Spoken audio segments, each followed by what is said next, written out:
What is going on, people? TripleM back again with another video. It's daily dose of football content, and today we've got to talk about Roberto De Zerbi and Brighton as they emerge with a massive and resounding 4-1 win against Chelsea at the American Express Stadium. Honestly, what a result. The atmosphere and the noise, the electrifying sort of energy that was pulsating throughout that stadium reflects the performance that was put on by the Brighton players. Yes, the second half wasn't that convincing, and Chelsea did start to edge their way back into the game. However, that first half was more than enough for me. I think that's as resounding a win as you can expect from a new manager in the Premier League. And what makes it so ironic and what makes it so special is the fact that Graham Potter created the beast that destroyed him today. Graham Potter is in part responsible and has had a very influential role in how good Brighton have become in the modern era. And now he's lost to that very same team that shares a lot of his principles and still very much plays in his image. It's absolutely poetic. And look, I want to take nothing away from Brighton. They were amazing, but context is important. Chelsea scored 2 own goals. In the first 4 minutes of the game, before Brighton scored, Chelsea had 2 opportunities saved off the line by Thiago Silva, and a save was forced out by Kepa, who was later subbed off. So Chelsea, from minute 1 up until minute 45, they were just not there. They were not at the races. They might as well have stayed on the bus. And I think the biggest problem that I noticed for Chelsea is in the way that they set up. This Sterling and Pulisic situation, I'm not a fan of it.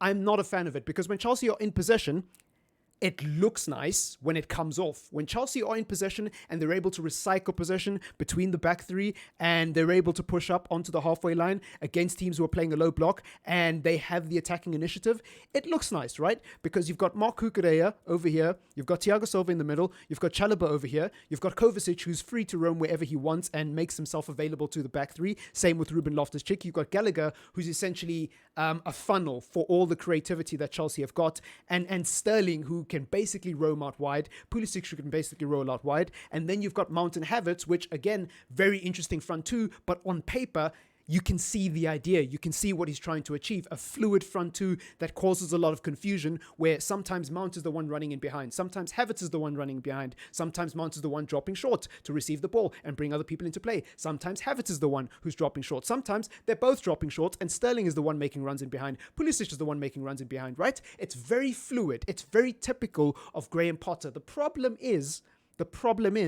Brighton were aware of it. And whenever Chelsea were building up here, right?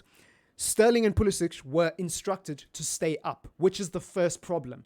When you're playing with 2 attacking wing-backs and you've instructed them to stay up because obviously Sterling and Pulisic, defensively, their qualities aren't great, but going forward, that's what Potter wants anyways. The problem is when Brighton press and get into these sort of areas and overload Chelsea and win the ball very quickly. In this scenario, let's just say Marc Cucurella makes a mistake or Kovacic makes a mistake and Brighton win the ball in this scenario. Sterling, too high up. Pulisic, way too high up. And obviously because Havertz and Mount are the 2 attacking players, you don't really expect them to come back. So Brighton essentially have 4 players in this area of the pitch, plus an extra option here who's going to run in behind. It's just too open in my humble opinion. I think that on paper, it sounds nice. Against Salzburg in the Champions League, away from home, where you have a lot of possession and you can experiment. And no disrespect to Salzburg, they are a very good team and they are a difficult team to beat. But Chelsea did beat them and Chelsea played well in that game and Chelsea played this exact same setup. The only difference is Aubameyang was in the team and I don't think Mount played that day. I think it was Havertz behind Aubameyang. Right, so slight structural difference, but same idea. You have Pulisic and Sterling playing as the wide wing backs and essentially with license to just stay up as high as they want. And even when Chelsea were defending, the onus wasn't really on Sterling and Pulisic to cover the wide areas. It was Cucurella and Chalobah who were stretching to cover the wide areas, and then Kovacic and Jorginho dropping into the centre-back regions and forming a back three with Thiago Silva at times to make it really compact. And then you had Havertz also, getting some defensive work done, coming in deep. And essentially, Pulisic and Sterling were given that license to stay out wide. That's the idea. That's the premise. But against Brighton, it did not work because Roberto De Zerbi was very tactically astute today. He made sure that his team was able to press Chelsea in the right moments and take advantage of that lack of protection out wide. Chelsea really did struggle. Another thing I want to illustrate about today's game is Chelsea were very one-dimensional in that first half. Now, they tried to change it in the second half by moving Sterling to the opposite flank and then subsequently taking him off. They brought Aubameyang on, they brought Ziyech on, and they made a bunch of other substitutions, which I wasn't paying attention to because I was also watching the Soweto Derby in the background. Shh, don't tell anyone.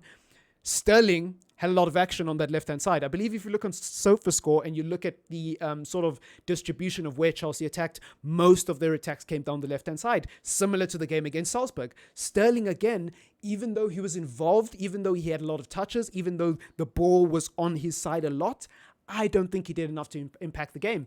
And this is the thing. This is the thing. I remember making a video about Raheem Sterling signing for Chelsea. And I said in that video two things. One, I said that I don't think Raheem Sterling is world-class, which is a controversial opinion apparently. And two, I said that even if Raheem Sterling is world-class, let's just pretend he is. Let's just pretend I'm the idiot and Raheem Sterling is 100% beyond a shadow of a doubt a world-class player, and not me, not you, not anybody watching this video can deny it. Let's just pretend, for argument's sake, he's a world-class player. I said two, even if he's a world-class player, I don't think he fixes Chelsea's attack alone. Chelsea have a lot of structural issues. Chelsea have a lot of issues in terms of the way they build up as a team, just principles and basics and fundamentals, off-ball movement and cohesion as a team. It's not there. And Sterling doesn't fix that issue alone. And even if he did fix that issue, what happens when he gets injured? What's your grand plan to cover for Raheem Sterling? You know what I mean? Like, Chelsea have a lot of issues. It's the same with the Reece James problem, right? Like, Reece James, whatever you think of Reece James. Now, I personally do think Reece James is world-class and is the best right back in the world just because of his profile and how complete he is. I think he's better than Trent. I think he's better than Cancelo. I do. I think he's better than Walker. I think he's the best wing back in the world. But that's a topic for another day. He's arguably Chelsea's best player and Chelsea's most productive player going forward and defensively. When he's injured, you can tell. Chelsea are a very one-sided team. Now, instead of having the option of Reece James on one side, Raheem Sterling and Ben Chilwell on the other side, you've got this heavily left-sided team that relies on one side. And on top of that, they didn't have a focal point in Aubameyang today. So Mount and Havertz, they weren't really able to get into the game today because they're not strikers. They're not number nines. They were both operating as sort of shadow strikers today and in this weird fluid system where nobody was really the out-and-out number 9. Again, Brighton were ready for it. Brighton were prepared for it.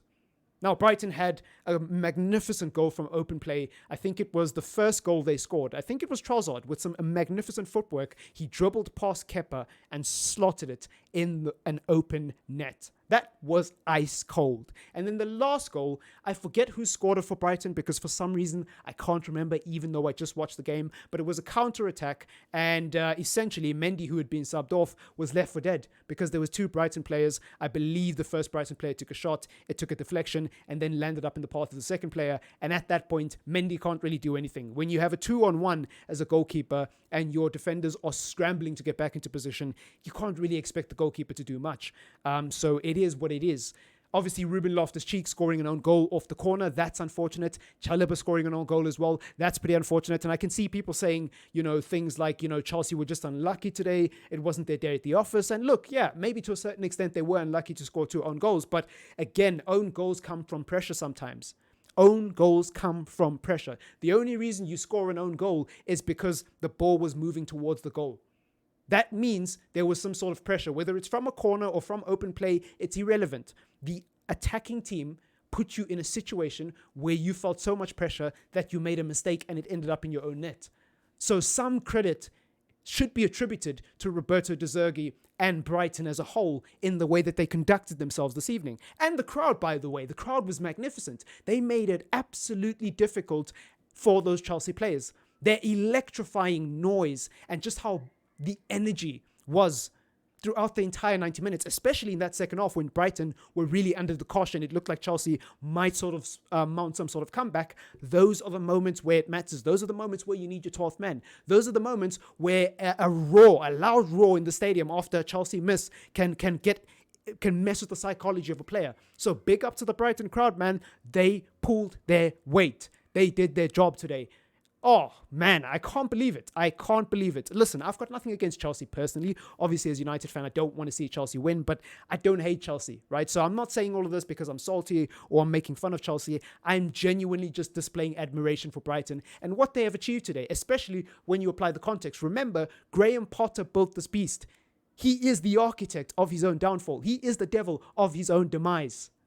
Today, at least, right? Like, obviously, Chelsea are going to be fine in the future. But for today, Chelsea are in the mud. It's been your boy, TripleM. Leave a like in the video if you want to. Subscribe to the channel if you are new. And comment if you want to. Peace.